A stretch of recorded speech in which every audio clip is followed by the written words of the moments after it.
niko muko kabiri kangahe mu rugo rwanjye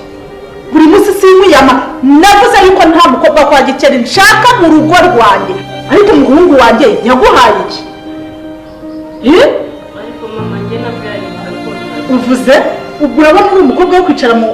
mu rugo rwanjye ibaze n'izina ry'Imana umukobwa nkawe ntabwo byashoboka n'umunsi n'umwe simukeneye mu rugo rwanjye turi kumvikana mukobwa bibu bwa mbere n'ubwa nyuma ntabwo twiranye n'umwana wanjye Brian ese umuhungu wanjye yaguhaye iki wamuhaye iki nta mukobwa wo kwa Gikeri nshaka iwanjye bibu bwa mbere n'ubwa nyuma ariko mama Brian arankunda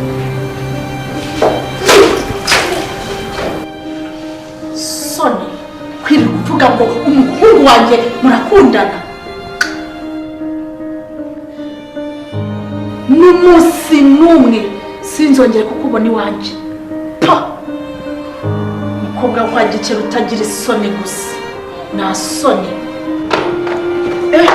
ndavuze ngo n'umunsi n'umwe mama ibi ni ukora ariko mama uvuze ngo iki Brian mama ibyo mari ukora ntabwo nakubwiye ngo yuko umukobwa kwa Gikeri namushaka mu rupangu rwanjye mama ibi ukora nyamara kandi bizagura ndavuze ngo mu nzu Brian mu nzu